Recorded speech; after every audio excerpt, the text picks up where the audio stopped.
Hello, YouTube. Christian Hoang here, your favorite Houston realtor. Today we are going over how to buy a house here in Houston. So, when I was making this video, I realized that there are actually so many different types and styles of homes here. You have condos, townhouses, single family, multifamily, farm and ranch, maybe even potentially investment properties. This video is geared and aimed towards buying a single family home, but most of it can apply to pretty much any type of home out there that you want to buy in Houston. So, my name is Christian Hong. I've been working in the real estate industry for 10 years. I started off buying, flipping, and selling houses. Shortly later, after doing that for 5 years, I decided, hey, why not get my real estate license? So I've been licensed since December 2021. I've helped more than 60 families buy and sell houses around the Houston area. These right here are my certifications. ABR is accredited buyer representation, and RENE is real estate negotiation expert. These are some of the homes I've helped my clients buy and sell. And these are also some of my 5-star reviews for my clients. So let's talk about it. How to buy a house. I tell people all of the time, buying a house is just like buying any other good. It comes down to what are we buying and how are we paying for it. In this instance, we're buying a house and we're going to pay with it, with either financing or cash. So let's start off with talking about the financing part. There's two ways to purchase a home. You could pay for it all in cash if you have the funds, or the second is using a mortgage lender to help finance the home, the property.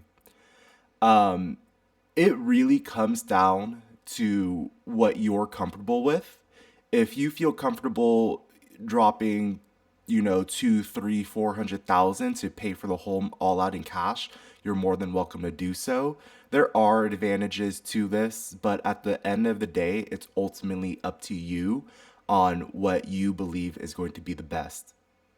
I would speak with your financial advisor to see what's the best option and what your long-term investment goals are. Let's say that you are going to go the lender route and you choose to obtain a mortgage. My best recommendation is to shop around for different lenders. Pick two, three, even four different lenders and figure out which one has the best rate for you. Not all lenders, not all loans are created equal. There are so many different factors that they use, and your specific situation with your finances is unique to you. It's best to apply to a few different lenders, see what incentives, see what different products they have, and see which one's going to be the best for you. Applying for a loan is pretty quick, easy, and simple. It only takes about 15 to 20 minutes to do. You're going to upload your bank statements, pay stubs, W-2s, even tax returns. And after that, we will get our pre-approval. Right here are the different types of lenders out there. So we're going to have your big retail banks. These are your Chase, Bank of America, Wells Fargo. You're going to have what's called a mortgage broker, which essentially they shop the rate for you. They have 10 to 100 different lenders in their network, and they're able to pick the best one for you. And then lastly, we have credit unions. These are small localized institutions. They also have some incredible products as well. So I would say apply to one of each of them and kind of see which one is going to be the best for you. The truth about mortgage lenders. The truth is, they are the experts when it comes to finding and selecting the right mortgage loan and product for you. As a realtor, I understand the different products, but at the end of the day, it's really up to the lender to look at your individual financial situation and to make the best determination for you and your needs. A few quick questions I get all of the time about mortgage. Christian, if I make X amount of money per year, how much home can I afford, or what will the pre approval rate be? The answer is it depends. Everyone has different spending habits, everyone has different credit scores, everybody has different amount of assets. It's hard to make a determination of how much money you will be making, or how much your pre-approval will be based off of your sole income. What's better, FHA or conventional? And the answer is it depends on your situation. Sometimes FHA is better, sometimes conventional may be the better route. It really depends on your particular needs. And then also, what if I don't have enough down payment or even a low credit score? If you have a low down payment, I do work with lenders that offer something called a DPA, which stands for down payment assistance, where they're able to not only finance 100% of the loan, but they're also able to offer to cover your down payment. So you're able to walk to the closing table with little money down.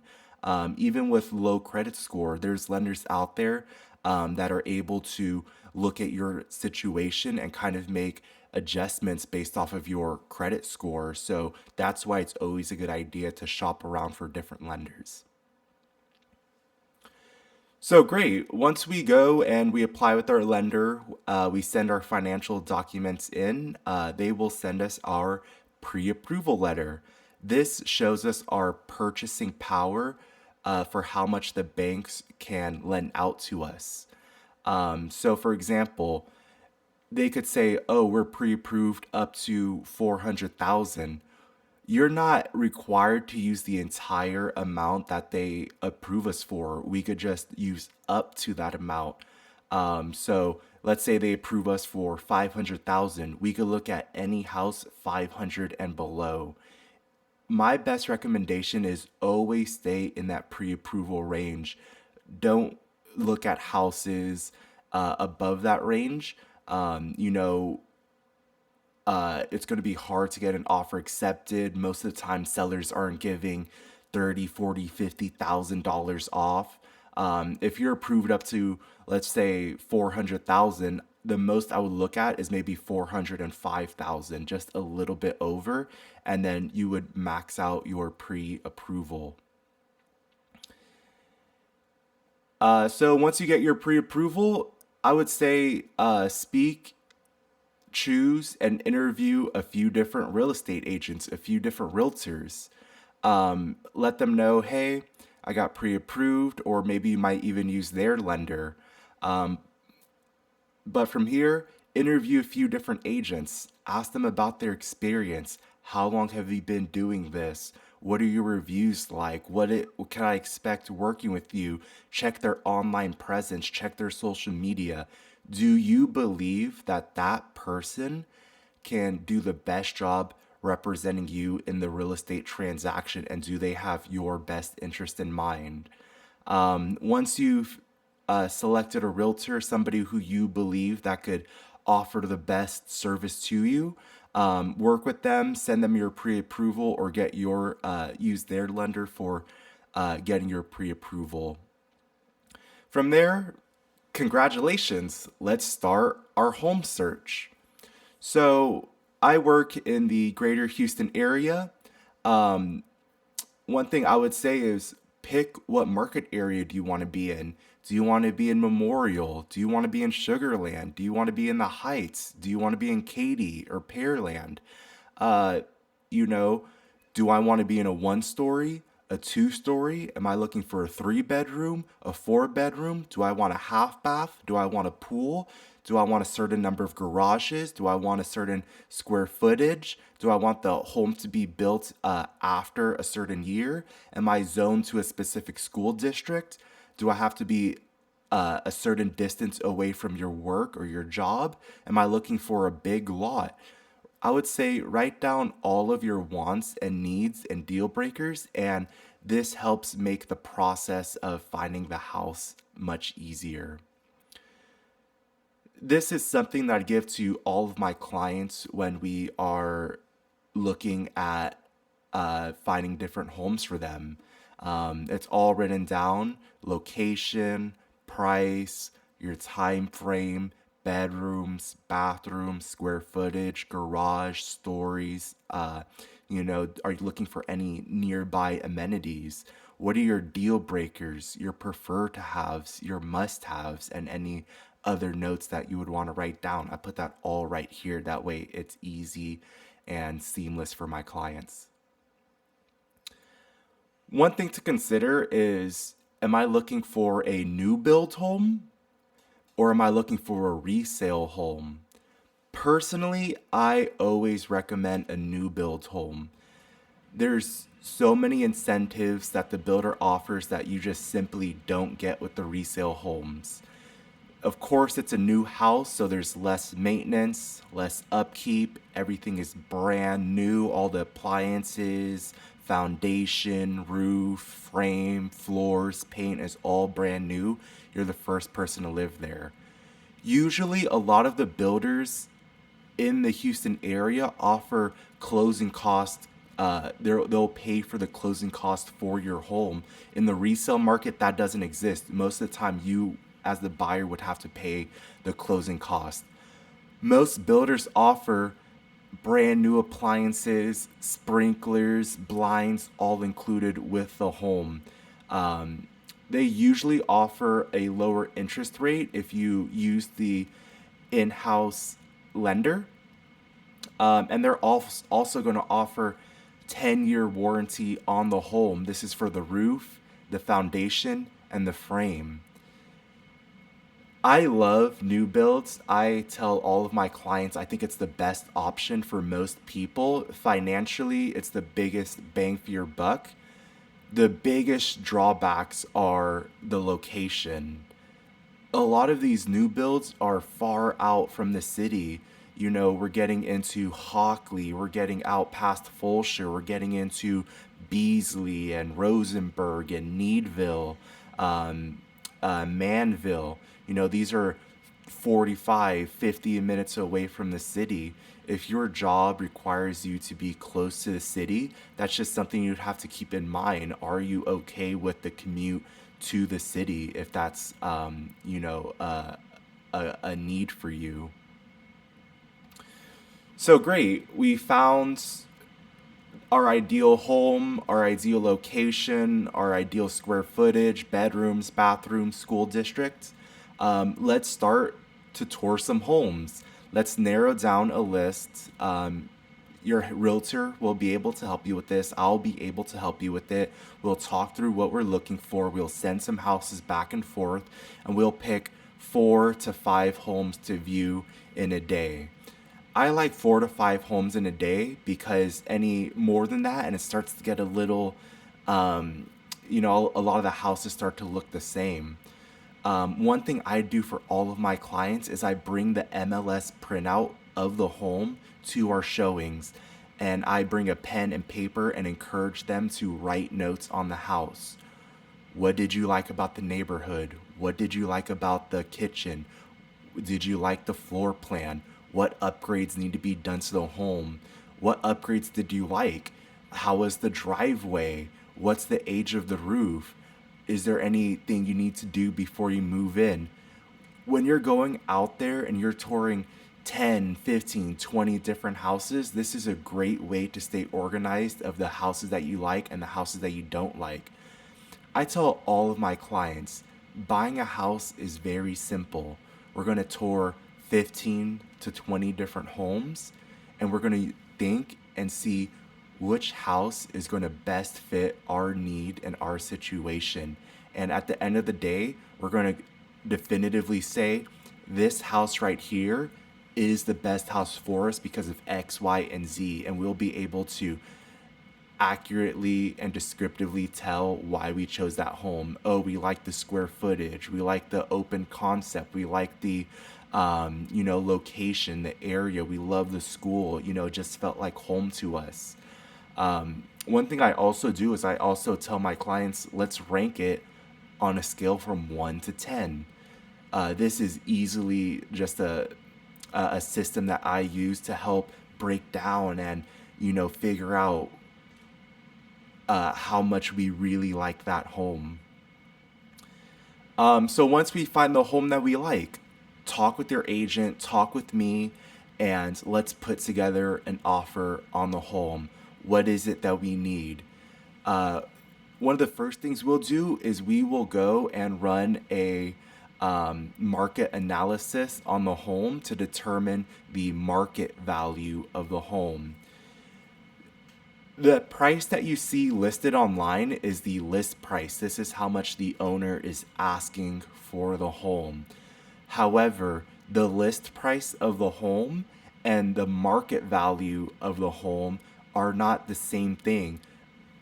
A seller could list their house for $800,000 when in reality it's probably only worth $600,000 in the eyes of the bank. So one thing your agent will do is they will run a market analysis to see what they believe a fair market value for the home will be.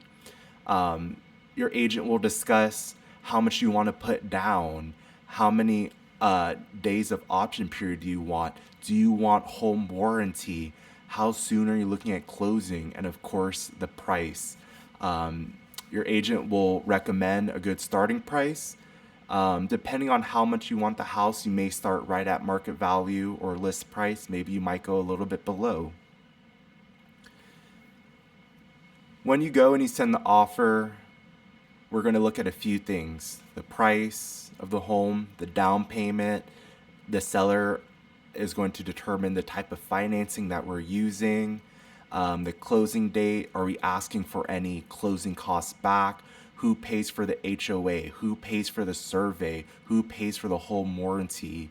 Are there any contingencies on our financing? Do we need to sell our current home to buy our new home? All of these are determining factors when we send our offer in that the seller is going to consider. Once the buyer and the seller come to an agreement, congratulations, we're now under contract. So now that we're under contract, the first thing that we're going to do is we are going to send the earnest and option money for the home. Earnest money is typically 1% of the home value, and option money, also known as inspection, the inspection period, this is where we go and we schedule our inspection, and we have the option to back out of the house if we choose to. So first, before we schedule the inspection, we are going to need to send the title company our earnest and option money. We could do this in one of two ways. We could either wire the money online, or we could physically go to the title office and drop off a cashier's check. The cashier's check is considered the safer option due to wire fraud being on the rise. There have been instances where a fraudulent email will come in and a fraudulent, they will impersonate the title company to send the fraudsters the deposit. So it's always considered a safer option to drop it off physically with a cashier's check. So the option period is also known as the inspection period. You will have a certain number of days, X number of days. This is anywhere usually between 7 to 10 days to do all of the inspections. This is hiring the general inspector, roofers, electricians, plumbers to come look at the house. Once you get the report back, you are going to go and negotiate with the seller. Hey, I got a general inspection done. Based off of the inspection, we will do some further negotiations. So I always say start off with the general inspection. Your agent will be able to refer and recommend a few to you. Call them, ask for their availability and how much it will cost. The inspection itself only takes a few hours. When you get the report back, review it with your agent, determine what work needs to get done. Do I need to hire any other specialized inspectors to come out? Any roofers, electricians, plumbers, foundation? Once we have determined the condition of the home, we can renegotiate with the seller to either take money off of the sales price, take money off of the closing cost that the seller will pay for, or even ask for the seller to make repairs on the property. This asking the seller to make repairs on the property is usually not my favorite. The reason why is because the seller is typically going to make the cheapest repairs possible. They just want to get it done, get it over with, and move on. And the second reason is maybe the buyer isn't satisfied with the repairs that the seller made. So, just to make it easy, it's my best recommendation to just ask the seller for money back or money off the home. And then when the buyer moves into the house, they're able to go and make any changes, repairs that they like, and they're able to choose the company and, determine their satisfaction of the work done. Here's a little tip. If you have money for closing cost is usually around 3 to 3.5%. It's better to take money off of the sales price. That way you borrow less money from the bank, and that way you pay lower interest on it. If you don't have money for the closing cost, or usually if you just want just to not spend as much money at the time of closing, it's better to just ask for money off of the closing costs. So great. We did the inspection. Everyone is in agreement. We made the proper negotiations for the inspections or the repairs. It is now official. We are legally obligated and contractually obligated to go through with the purchase of the home. At this point, uh, the lender will start to do underwriting. They say, okay, it's going through, this is definite, and they start beginning processing, working on your loan. They will go and ask for more financial documents, more pay stubs, W-2s, bank statements, any assets that you have, like any stocks, anything like that. They will also order the appraisal. You will begin shopping for home insurance, start transferring utilities for the home. This is water, gas, electrical. And then the title company will begin to start changing the name on the deed and the tax records. They will also order the HOA transfer and order a survey for the home if needed. What is the appraisal? So the appraisal is not hired by the buyer or the seller, it is hired by the bank. The reason why is because the bank will only lend out the amount of money that they believe the home is worth. A lender would not loan out $700,000 for a house if the appraiser only believes and determines the house to only be worth 250. The reason why is because if the buyer or the owner ends up stop making payments on the home, the bank doesn't want to be upside down on their loan. They want to be able to sell it at market value and always come out positive. Would you lend out money for something that you don't think it's worth that amount? So that's the entire point of the appraiser. The bank hires an appraiser to determine if the money they're lending is worth the price of the home. Typically, the way the market goes, most of the time appraisals are pretty good. We don't really see too many low appraisals coming in as much anymore.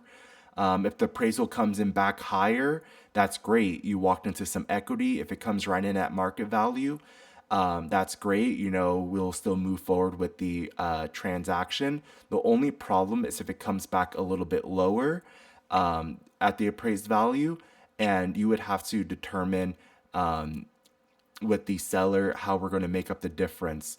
Does the buyer come up? Does the seller come down? Do they meet in the middle? And then it would be another point of renegotiation.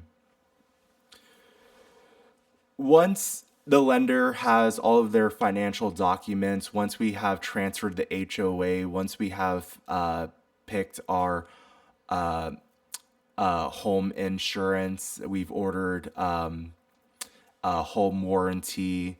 We are ready for closing. We'll get the clear to close from everyone. Everyone will be good. The seller should have been moved out at this point.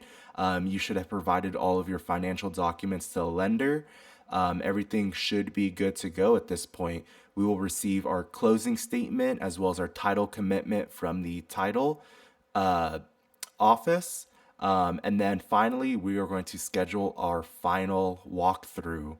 The final walkthrough is to look at the house one last time to make sure that we know what we're buying, that we're okay with it. If there was any repairs that were needed to be done, this is the time to check it. This is usually done the day before closing or just right before closing. And congratulations, it's closing day. Your realtor will send you the address to the title company as well as the time of the closing. Bring your valid driver's license and ID, and then either bring a cashier's check the day of or wire the money the day before. It usually takes about 12, maybe even 24 hours for the wire to transfer, so that's why you always want to do it the day before. When the seller signs and then the buyer signs, the lender will go and fund the money to the seller. Once the money has been sent over, the file is officially closed and funded. At that point, the your agent will hand you all of the keys, garage remotes, garage openers, mailbox keys, passcodes or passwords for the home, and the home is officially yours. Another thing to do is also file for homestead exemption if this is going to be your primary residency. Homestead exemption helps reduce taxes from your home. That way, you're able to save money every year on your property taxes. And yep, at this point, we are now closed and funded. Everyone has signed. The money has been transferred. The keys have been given to the new owner. All documents have been signed and finalized. And you are now a proud homeowner. This is my information here on the screen. My name is Christian Hoang. Here's my phone number, email, and license number. If you had any questions about the content in today's video, if you're interested in purchasing a piece of real estate here in the Houston area, I'd love to help. I work with new builds, I work with resales, I've done condos, townhouses, multifamily, even land. I would love to help out any way that I could. I'll provide expert guidance along the way, step-by-step guidance. I'll give you all of my recommendations for different lenders, insurance, inspectors, title companies, and I'm looking forward to a smooth, stress-free, and easy closing.